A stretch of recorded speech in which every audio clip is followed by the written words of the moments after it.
Hi, y'all. This is Kristen Chenoweth. Hi, I'm Gloria Stefan. This is Sarah Bareilles. Hi, I'm Patty Lapone.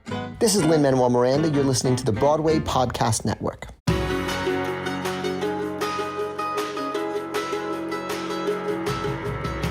Welcome to another episode of the Theater Podcast, intimate personal conversations with theater's biggest names. As always, I'm Alan, your host for the podcast. Who would you be if you weren't? I would just be some random guy talking on a microphone, maybe? I guess. I'm happy you're not a random guy.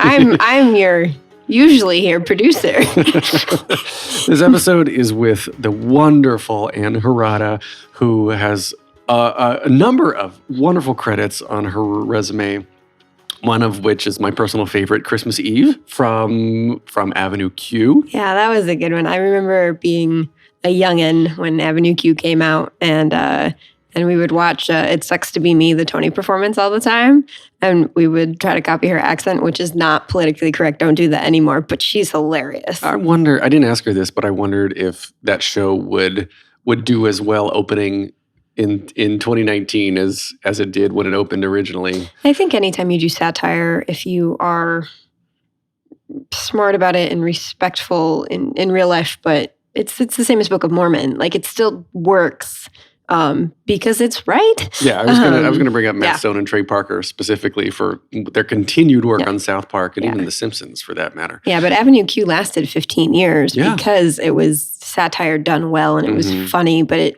it made you look deeper inside of your own biases and your own stuff. Yeah. So Anne came to us here through the promotion of what we're now calling a new soundstage musical where through NoOneCalledAhead.com. No One Called Ahead is the name of this thing, and you can go there to view the trailer, and then on June 13th, you'll be able to actually start watching it. But it is a stage production filmed for a streaming audience.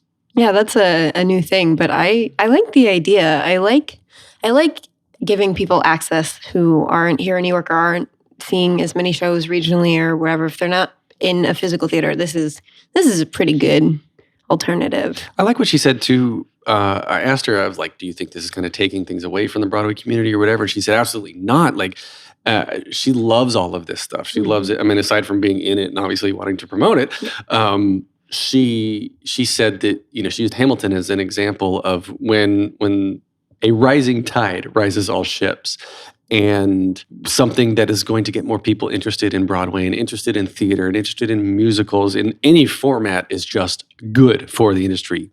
Full stop. It's a gateway. Yeah. You don't just stop at that one thing that you saw. It kind of brings you to the next thing. Anybody who loves theater remembers the first show that they loved, and then all the things that kind of came after that and all the different things that were important to them. Yeah, I totally agree. So everybody, before we get into the episode, please take a moment and visit us at thetheaterpodcast.com/Patreon. Show your support in any way you can. We want to take some of these initial patrons and help get transcriptions made. We want to help do some more in-between episodes to continue the ensemble-focused episodes that we continue to receive a ton of good feedback on. So anyway, everyone please enjoy this episode with Anne Harada.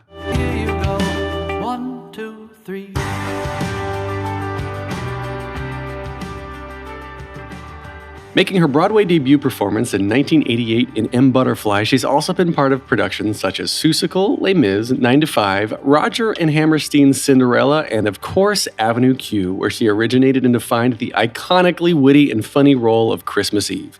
Now starring in No One Called Ahead, a new stage musical filmed for a brand new internet format streaming exclusively on streamingmusicals.com. Anne Harada, welcome to the Theater Podcast. Thank you very much. It is so nice to have you here. Well, thank you. And I guess we normally start with your childhood, but I emphasized filmed for No One Called Ahead because this is what you're here to promote today. It's your new project that is, what do you call it? It's a streaming musical. It's a soundstage musical. That's what it's being called. Is that what they're calling it now? Yeah. Look, I have no idea what it's being called. I just know that I think it's a good idea in terms of getting to perform a show and to have a lot of people get to see it in a kind of a non-traditional way. Well, what is it for those who have no idea what I just sped out of my mouth? I'm not sure I know what it is either, but here's the thing. Paul Gordon wrote a musical, right? He got a bunch of actors together to act it out. And it was filmed on a stage set, as if we were doing it as a performance. But we didn't. It was filmed. And so it was edited together and it's going to be presented and you can watch it on your streaming service. It'll be available on noonecalledahead.com and streamingmusicals.com. And I watched the trailer this morning to prepare for this, and it struck me as something like uniquely different. And I wanted to ask your opinion on whether you thought it was going to be the future of a fork of theater. I don't think theater will ever go completely in that direction. I think it's going to be the future of developing theater. I think it's a way to get artists who otherwise would not be able to mount a full commercial production. It'll be a way for them to produce it and have a piece of product that then other people can watch easily, as opposed to when you mount a production in New York and you hope that people come and like it and then maybe somebody will invest in it and it'll move on to the next step. I think it's a much more efficient way. Whether or not it proves to be lucrative or work in the same way as these, the old model works, who the hell knows? But I think it's an interesting way to do it. I think it's incredible. And I was reading through the website, and I'm bringing this up because it's right there on the website. But all the actors that are involved in it are part of a profit-sharing program, right? Theoretically. Assuming there is profit? I was going to say, 1% of nothing is nothing. And whatever. So we all know that. But I mean, it's lovely to think that we would all be involved in it should it ever come to pass. That's an interesting way. That's a truly interesting way of doing this, because I believe, for Hamilton, Lin-Manuel was the first creator of a show to give back to the original cast for a Broadway production, at least. And no, but there are many other productions in the past that, the cast had points in it, participatory points. The chorus line workshop, all those. Oh, did they do that? Oh, yeah. Oh, educate me, please. No, I'm just saying, there's been a business model for it. It had fallen out of favor, of course, because producers don't like to give money to the actors. But in the past, there were many productions where the actors shared in some of that percentage point. Oh, well, I think it's a smart idea here. You have a little bit of more of an ownership over it. But anyway, tell me about No One Called Ahead specifically. Like, what is your role? What's the show about? Well, okay. Can we call it a show or do we call it a movie? I don't know what to call it. I'm calling it a show. Okay. It's a show about art. It's a show about an artist who's sort of struggling with his own, legacy and his place in the world and all of that. And he is sort of visited by, I don't know if you want to call them spirits or beings or people that apparate in front of him. I'm an angel. And I appear to him and give him advice and help him out and whatever. And there are other women who also appear in his life and act in similar ways. And it's sort of a little meditation on what it is to be an artist, and what kind of legacy do you leave behind, and does it even matter if you do, and that kind of stuff. Mm-hmm. But it's really funny, and the other girls are wonderful. There's hardly any time where we're all together in the same space. So we really were only together for a hot minute. But just watching them work was fun. And I don't know, I thought it was a very collaborative effort and very moving. Is it filmed like a film, or is it filmed like a stage production where it's just one giant take? Oh, no, it's filmed like a film. So you can make mistakes and you go back and many, many mistakes, certainly on my part, were made. In terms of, yes, you shoot it this way and you shoot it that way. Things move around. It's a film. Oh, that's so cool. I feel like it's going to give an audience an intimacy with performers that they probably didn't have before. Yeah, I think that's part of it too. Because you can sit here and literally be, feel like you're several feet away from right. from your favorite performers. And yet we're singing live. Right. Do you know what I mean? Yeah. So there's that part. Oh, so you are editing it, but you're singing live from various angles. Correct. It's like we're singing like, okay, so the music's playing and we're singing like in one take. Right. But yes, we're shooting it several different ways. And it's different than in a regular show where you sing it through once from the front. Yes. So that's different, I guess. That's fun. Well, okay, so we'll get back to that, but I want to back up to the beginning and tell me where you grew up. You were born in Hawaii, right? I was born in Honolulu, Hawaii. And my greatest claim to fame is that I went to high school with Barack Obama. He was 2 years ahead of me in high school. We did not know each other. I was hoping there was like we made out under the bleachers. Wouldn't that have been lovely? But no. He was on the basketball team and I was in the theater department. And unlike High School Musical, those two worlds did not meet. So. Well, then where did you said you were in the theater department in high school, but how did you decide you wanted to do theater? What were you drawn to? Oh, I think just, seeing the shows at school, I was just so overwhelmed that people could do that. Kids could do that. And I just thought it just seemed so fascinating and amazing. I wanted to try for myself. But you wanted to be on the production side at first, right? I was reading that? Oh, I worked on the production side. I just didn't know what I wanted to do. I just knew I wanted to work in the theater. When you graduate from college, I don't know, maybe not you, but when I graduated from college, I didn't know if I wanted to be an actor, if I could be an actor, if I had the talent and, the desire and all that kind of stuff. So I just started trying to take as many kinds of different jobs as I could and sort of see what appealed to me. And that's always sort of been like what I've done my whole life is try to learn all the parts of the theater world. Were your parents always supportive of that? Or were they like, surprisingly get a enough, they job? were. I'm kind of stunned about it even now. But I think they sort of thought, well, it keeps her out of trouble and we know where she is at night. So that's something. I think, I think they were very happy that I decided to pursue something, that I cared about something enough to want to try. Do you have siblings? I don't. No, I'm an only child. So they let you just go off into the theatrical world. They did. Put all their eggs in one basket like that. Oh, good for you, Anne's parents. If you're listening, I know, thank right? you. But you went to Brown, yeah? Yeah. And what did you actually get your degree in? Theater arts and English and American literature. It's very easy to double major at Brown because there are no course requirements there. And so I was able to sort of, do a lot. But it was fun. Mm-hmm. And it was way before it was a formalized theater program. They have one now with Trinity. Do you know what I mean? Mm-hmm. And at that point, it was basically just sort of like, okay, we're going to do 4 shows on the main stage and good luck, everybody. It was not very formal. Yeah. Yeah. That's interesting. I didn't realize that the formalization of the theater program was somewhat of a recent thing. Yeah. Not particularly. It's just that I was there a really long time ago. So I found it interesting that your actual first Broadway credit is as a production assistant. Yes. That's fun. In 1987 for Sleight of Hand. Yep.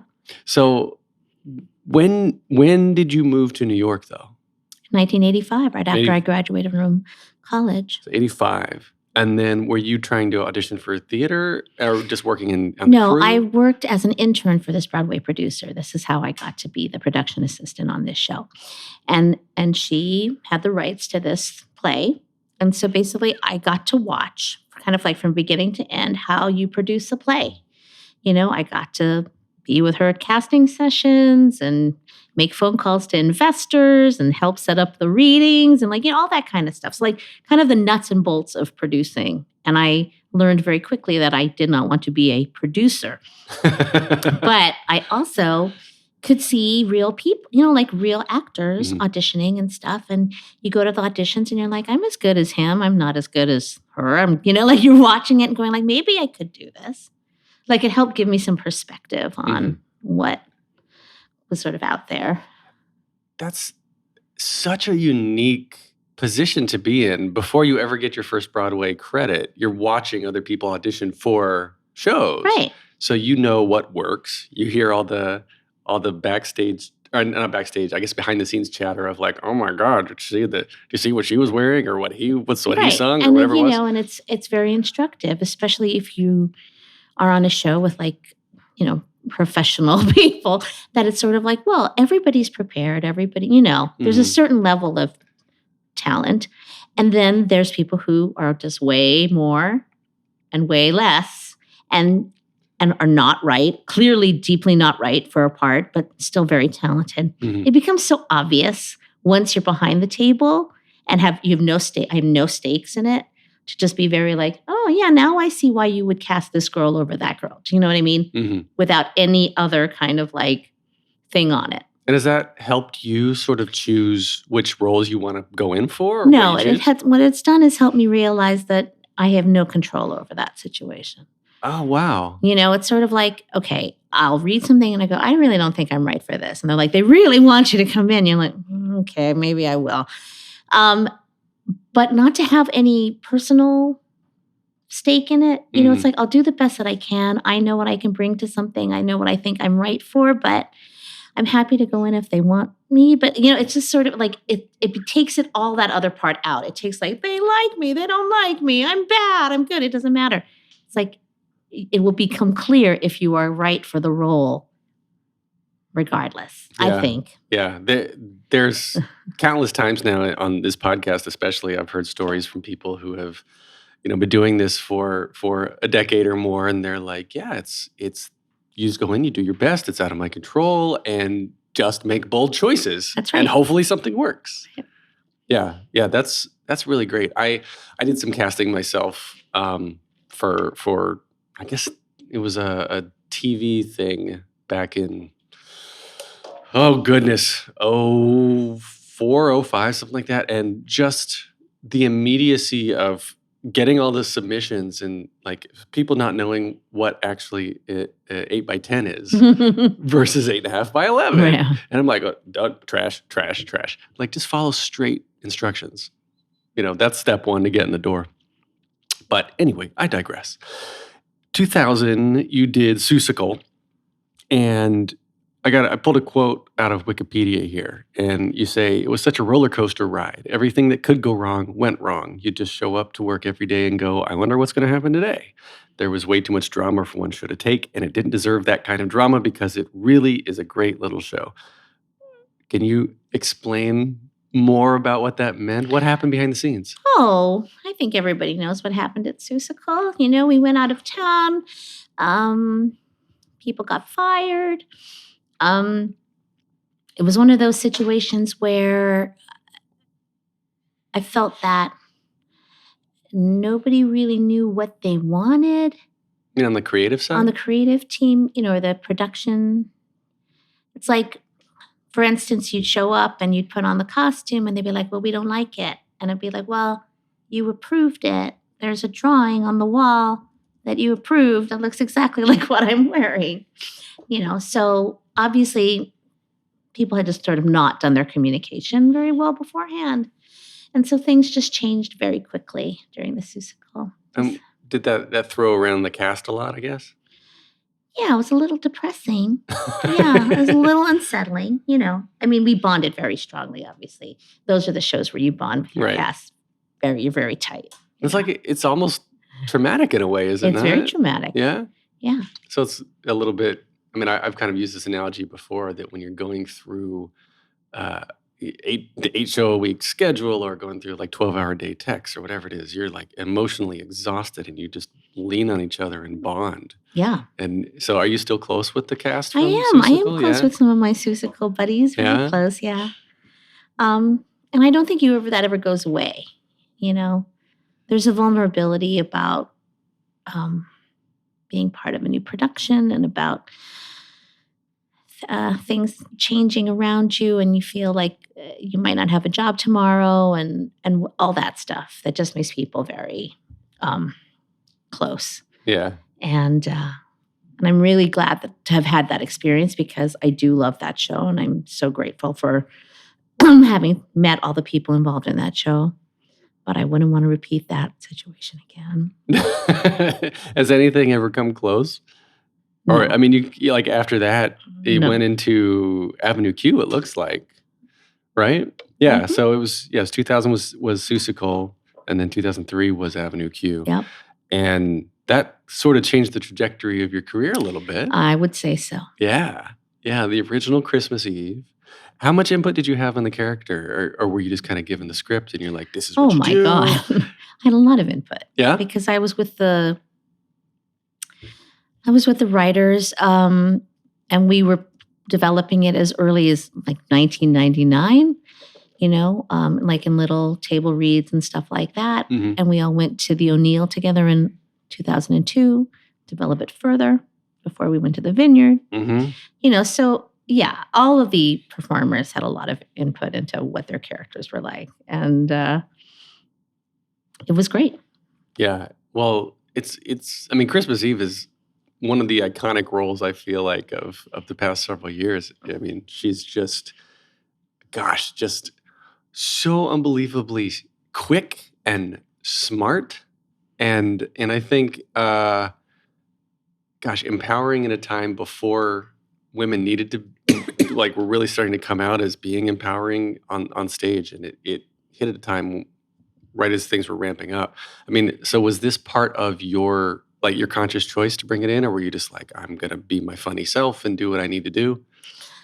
I think it was just a choice of who she turned out to be. Like there were many, many drafts of Avenue Q. And Christmas Eve had many, many jobs. She went through many jobs sort Really? of in the phase of the development. Oh, yeah. And when they decided she was going to be a therapist, I was like, okay, here we go. Like this makes some sense now, finally, in terms of the storytelling. Mhm. And she says, and she always sort of acted as an advice giver and a truth teller. And I thought, great, now she has an actual reason to be like this. And it was very helpful. I just feel like at any given point in time, I'm supposed to help develop who the character is on the page, right? I get the script and I go, okay, this. And then we'd get to a scene and you'd be like, what about this or this? That's sort of the advantage of being with a project for a long time, is that you sort of build a trust with the creative team and your other actors. And you go, what do you think about that? What if we tried it this way? So, who knows? I mean, like, it was such a long process, but it was so fun always.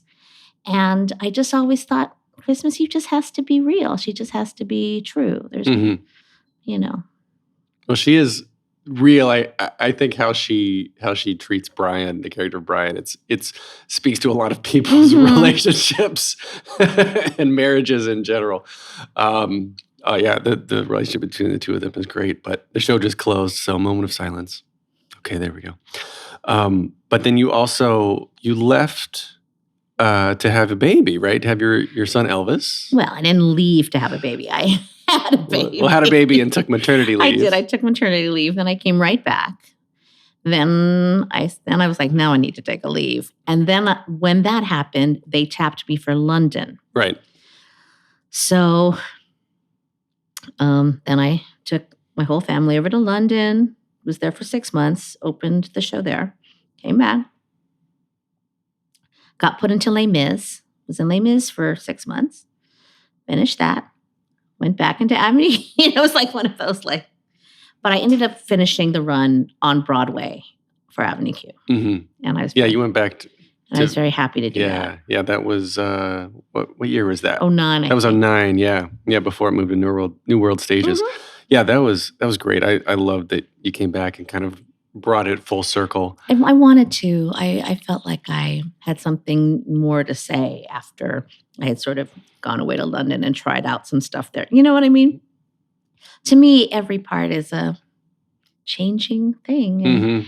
And I just feel like I'm not done. I don't think I would ever really be done trying to figure out all the ins and outs of her or anybody. Well, the show had a great 15-year run. Yeah. Like both Broadway and off-Broadway. How did it change, like from the beginning to the end? How did you see it? You said that, you went to London, you came back, and now you're trying new material, trying new stuff. So did did every new incarnation of the character as new actors took it over, like, did it slightly change it, or was it still? It was always it. It was Yeah. always Avenue Q.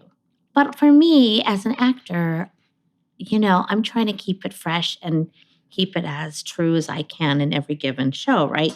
And I thought before I had left to go to London, all right, I've played this variation a million times. I got it. And then when I was in London, I was like, no, I don't think so. I think there's more to explore. Because I had the chance and a whole new cast to kind of mess around with, I just tried some different things. And then when I came back to New York, I was like, all right, let me try that. Just because I just don't think parts are done. I don't think you can, because things are, you have different scene partners, you have different audiences. There's always like a new thing to try or a new kind of like approach to a line. And I just thought, well, you have got the time. You might as well take advantage of it and see what you can do. Are the UK audiences, did they still get the jokes the same way the US They does? absolutely got the jokes. It was really funny because we were so sure they weren't going to get Really? so many of the jokes. Well, they're very American, some of the jokes. I mean, like, we had to change things like Long Island iced tea. Like, that was a thing that they did not know what it was. What'd you change it to? Absinthe daiquiri. Just like something that's like a disgusting drink. Like, could be immediately, taken in as sounds terrible. You know what I mean? Like a bad idea of a drink. So like, that's why, but I was like, really? That's what we're wasting our time worrying about. But it was true. Like, when you're clicking along, comedy has a rhythm. And if people are sitting there going like, what's that? Then it just slows the boat down, and you don't ever want that to happen. Yeah. So. Well, of course, I guess in the UK, the internet is still for porn. Absolutely it is. So, yeah. They got that one fine. Yeah. That's still one of my all-time favorite songs. Did you find it hard, or how did you balance being a new mom with still continuing on this like kind of upward career trajectory? I think that's something that every mother who's an actor has to grapple with, and everybody has a different way of dealing with it. I was very lucky. I had a great deal of support. My parents moved from Hawaii to like basically be my nanny and my butler. You know what I mean? And they came with us to London as well. So I always sort of had childcare. I wasn't worried about that part of it, which was such a load off of my mind. And especially because the schedule is so dreadful for newborns when you're on horrible. Broadway, because you're like out all night and, the baby has to sleep, blah, blah. It was just a nightmare. So I'm so grateful for that. I was very, very lucky. I don't wish it on anybody. It's brutal. The motherhood thing, or just the in motherhood terms and of acting? like, I loved, and I love being a mother, but it's so hard to like match it up with like, the nighttime schedule. Yeah. Yeah. Yeah. I like it. I like following people like Stephanie J. Block now, and people like Laura Benanti who post so publicly about struggles of being a successful working mother in theater. And as a parent myself of two little ankle biters with normal hours, I still find it hard. I have no idea how you did it, how they did it, how they're doing it. I have no idea how I'm doing it now, frankly. My kid is 14. Yeah.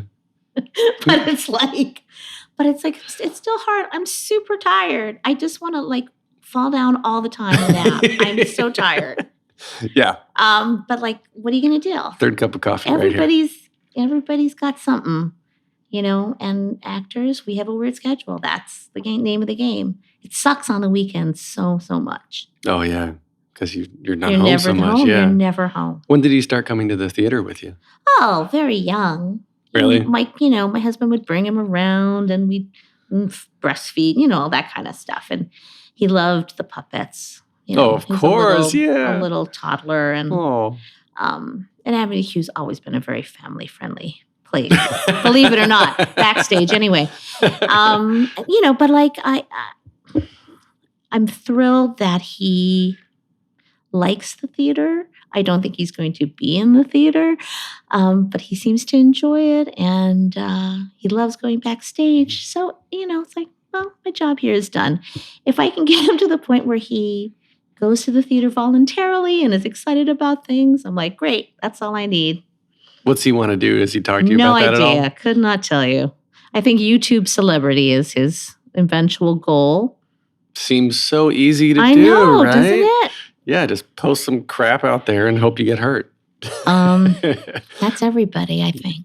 Yeah, well, fame does not come easily for No, most people. no. But no, would you encourage him to have a life in the arts? That's what he wants. Yeah? How could I not encourage him to have a life in the arts? I don't know. I've talked have a life in the arts. I've talked to some people who were like, this is so hard, I wouldn't wish it on my worst enemy. Well, yeah, but am I doing it because it's easy? You know what I mean? It's sort of like, what are our choices? Well, why are you doing it? Because I love the theater. It's all I've ever wanted to do was work in the theater. I couldn't not work in the theater, so what am I gonna say? Oh, it's so hard, I shouldn't do it. That's ridiculous.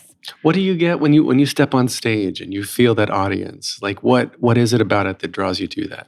Oh, it's the thrill of being able to connect with all of those people, to know that you, for better or for worse, have their attention for a short period of time, and to make them laugh, and to entertain them. I think it's so lovely. I think it's so valuable for us to have a community. And I think people for millennia have been getting together in big groups in front of a stage to watch things. And there's something about the collective watching of it that elevates it. Mm-hmm. That we have less and less of right in this world right now. Even before, when there were only 3 channels on television, you had a fighting chance of seeing the same thing at the same time with a whole bunch of other people and having a shared experience. Maybe they weren't all next to you, but you at least knew the next day you could talk about it at the office,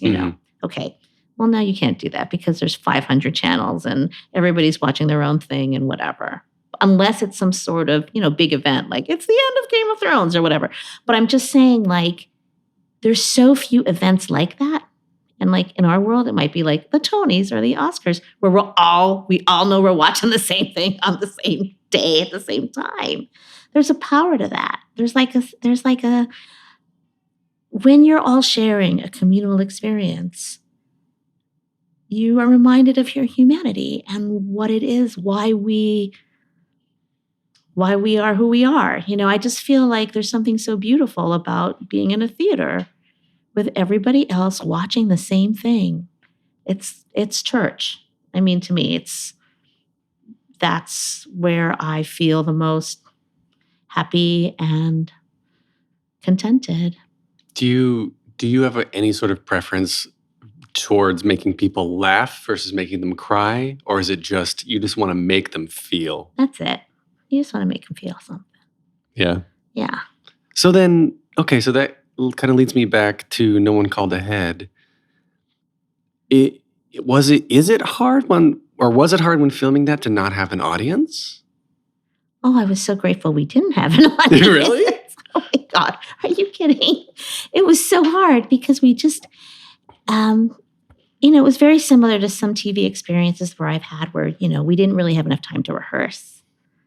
So I was just grateful that was like, I was making all my mistakes, in front of fewer people as opposed to more people.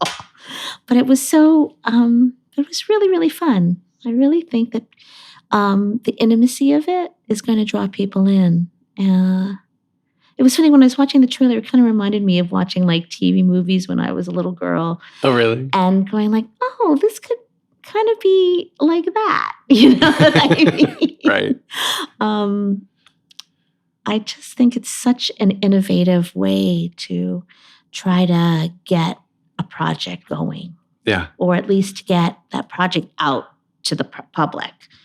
I feel like a lot of the models that we've had in the past, especially for smaller musicals, haven't really been the most cost-effective, practical. I don't know how, like let's say you're part of a festival for new musicals or something like that, where you still have to spend so much money just to mount like a simple production in a terrible off-Broadway theater, and like rip down your set in 15 minutes so we can change it for the next one. I mean, like that just seems so against what we're trying to do here. So I'm thrilled that there's another kind of business model. I hope that it works, and I hope that other people will find success in it. Yeah, I've noticed like end of 2018 into this year, 2019, that there've been, it's kind of like a technology, sort of a startup bubble around the Broadway community, the theater community, because there's this, right? Streamingmusicals.com and Stage Network and a couple others that are like Broadway HD that are taking the theater and bringing it to people who may never get to New York. Right. And is that, do you feel, I mean, you sort of already answered this, I think, that you feel it's adding to the I guess the ecosystem. That's the word I'm looking for. Absolutely it is. Yeah. Everything is, I feel now that every platform, every streamy thing, every kind of media is only helping each other. Do you know what I mean? Mm-hmm. At this point, I don't feel like we're competing against each other. I feel like everything branded Broadway is good for Broadway. Every show, like Hamilton, lifts all the boats. Do you know what I'm saying? Yep. Because people, if they find something and they're enthused about it, they will keep looking. They will keep going. That's just what we're like. We like a show on Netflix and we're just like, maybe this one will be good because I like this guy. You know what I mean? It just keeps going. There's a chain. And so I sort of feel like that's what we have to encourage. Like I don't know. I don't know a good way of putting it. But I sort of feel like if you're somebody who cares about any musical on Broadway, you're going to find another musical you like. And then maybe your fandom of that musical will take you to something else. And pretty soon you're somebody who's really into Stephen Sondheim. You know what I mean? Right. Like that, Hadestown could be your gateway drug or whatever to get to the rest of the canon or any show. Yeah, you follow it. The composer, you follow an actor, an actress, or whoever it is. Yeah. And all of us are already in the church. So it's sort of like we all care, but we're such a small community. And so unless we get out there to a wider world, it's not really going to matter. Yeah. There's a lot of opportunities, technologically speaking, that I think we're going to start seeing companies take advantage of it in a good way in the next few years. And I think this is a perfect example of that. And whether or not this works, hopefully it does, we're going to learn from it and we'll improve upon it. Right. Yeah. Yeah, I mean, something's going to come out and change the game. And it should, hopefully it's this. And even if it doesn't, it'll just be another way. Yeah. It doesn't, it might not solve every problem in terms of that sort of thing, but it might be another way for other people. You know what I love about the internet and podcasting, sort of this sort of thing too, is that once it's out there, it lives in perpetuity. Correct. It's just there. And, you look at celebrities who try to take their scandals offline, it doesn't go away. And in a good way, that's working to everyone's advantage. So if everyone wants to find this 20, 30, 40, 50 years from now, it's in digital form. It's not going to degrade. Well, maybe that's good or bad, depending on my performance. But we'll see. Well, it releases June 13th, 2019, which is very soon. So very soon. So well, hopefully we'll start seeing that all over the place. But I want to get back into a little bit of your career. So you closed Cinderella in 2015. And of course, you were working with the lovely Laura Osnes. She's an angel. Santino Fontana. And my friend greatest. Marla Mendel, who's now got, she's all over the Netflix. She is the sassiest. She is a queen. I love her. Oh my God, Marla I Mendel. love her. And then, so that was 2015. And between then and now, you've been doing a lot of regional, yeah? Yeah, it was Muni and Paper Mill. Yeah, I've done the Muni and I've done Paper Mill. And Bucks County, I And think you Bucks had. County. And some off-Broadway stuff. Yeah. And is that, someone told me that you're spending more time with your family, or are you kind of like. I'm trying not to be out of town so much because I would rather be with my kid until he graduates. Yeah. I mean, I think it's very hard to have a career outside of New York with a kid. I just, it makes my husband a de facto single father. Mm-hmm. And you're just not there. You just don't have a presence, and I would rather try to be there if I could. I don't mind working short jobs, but longer jobs are more problematic. Yeah. So he's 14, you said. So now for the next 3 to 4 years. Yeah. Hopefully you'll be sticking around. Once he goes to college, I'm just like, take me to Cleveland. That's fine. But right now I'm like, I really don't want to, but thank you. Have all the roles that you've taken been sort of like the sassy comedic type, or have you ever been able to really sink your teeth into a dramatic role? Oh, I feel like I've done both, and and I enjoy both. I enjoy plays just as much as musicals, and I just feel like I don't know. What am I trying to say?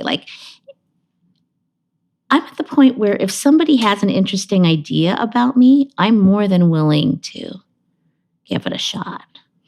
Like you were saying earlier, I don't think I'm right, but they want to see me. Right, exactly. Yeah. It's sort of like, you think I can play that part? Okay.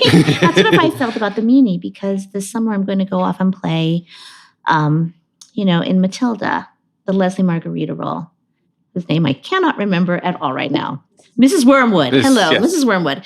And as you know, Leslie Margarita is a very talented woman who can do a cooter smash, and she dances. She's very glamorous and kick her leg over her head. And I can do none of those things. And I am none of those things. So I was like, really? That's the part you want me to follow? But at this point, it's like, what have I got to lose? I haven't heard the term cooter smash in 14 years. So thank you for bringing that back. Oh, wow, that brings back memories. On Smash, you played the stage manager. Yes. The stage manager of the show within the show. Yes. Yes. Did you enjoy? Oh my God, it was the greatest job of my life. Really? Are you kidding me?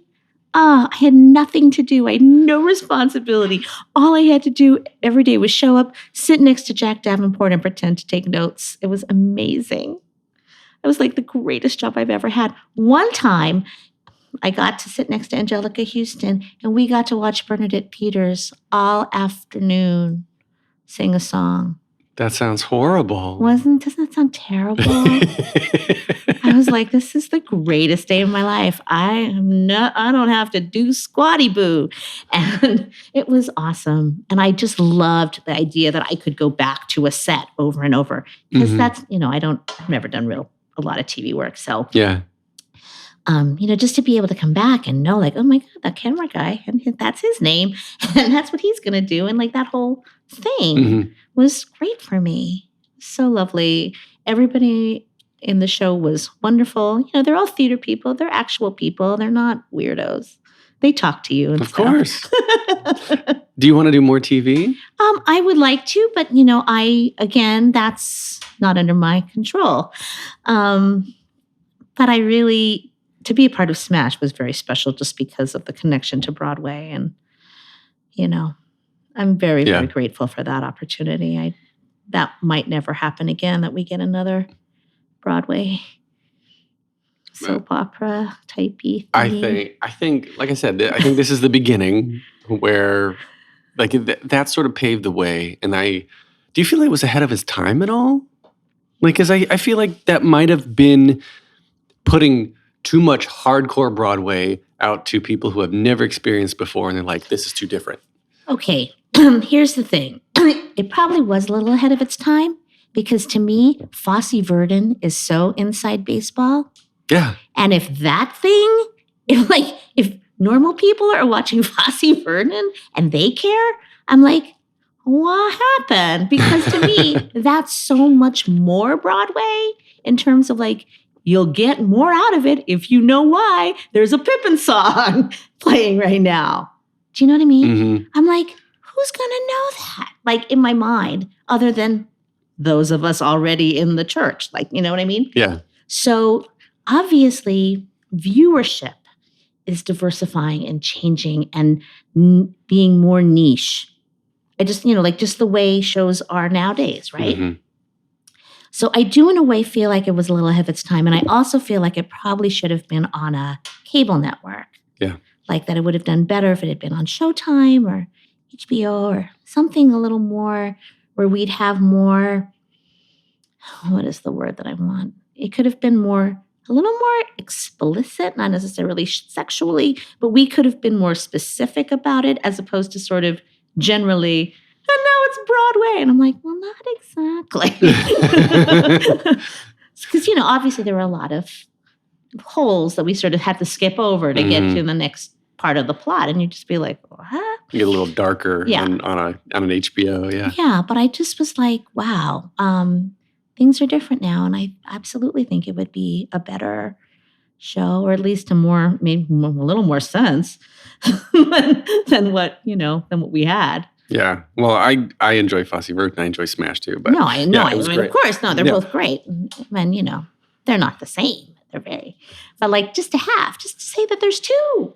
Yeah. I'm like, wow, amazing. Right.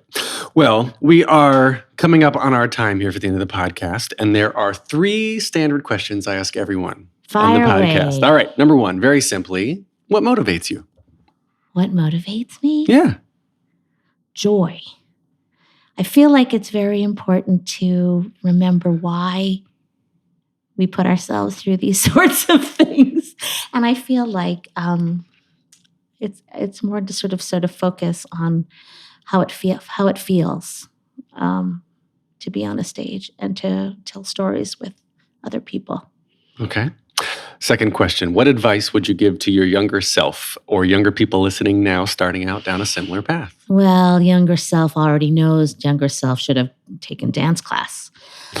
And lots of it a long time ago before younger self got too old to do that. So that's my thing. In terms of advice to people now, it's absolutely trust that you are enough. I feel like I spent so much time trying to be something I wasn't, to sort of fit into a mold that I thought would be more commercial, which is ridiculous because nobody was going to be fooled. Even me with long hair and maybe being a little skinnier, I still don't have the talent to be in a lot of shows. But I tried really, really hard to fit into a certain mold, and it was ridiculous. I'm me. I'm still going to be me, so why bother? All right. Just be you. Last question. If you could only see one show for the rest of your life, but you can see it as many times as you want, what would you see? What a horrible question that is. Who answered this question? What did they say? I'm going to say William Finn's Falsetto Land. All the parts. In Trousers, Falsettos, Falsetto Land. In Trousers, March of the Falsettos, Falsetto Land. Those 3 parts. All right. The Marvin trilogy. All right. So we can find you on Twitter at Ann Harada, on Instagram at I am Ann Harada. And of course, everyone, please go to nonecalledahead.com. Coming to your favorite device on June 13th. You can also find it at streamingmusicals.com. You can get more of me, thetheaterpodcast.com. Support us via /Patreon. You can get us on Instagram and Twitter, theater_podcast, or facebook.com/official theater podcast. Subscribe wherever you are listening, rate, review, share, just tell your friends. This is produced by Jillian Hockman, edited by Matthew Hendershot, and as always, thank you to Jukebox the Ghost for the lovely music, and thank you for being here. This has been lovely. Thank you. Everything is only for now. Take a deep breath, make the world a little colorful.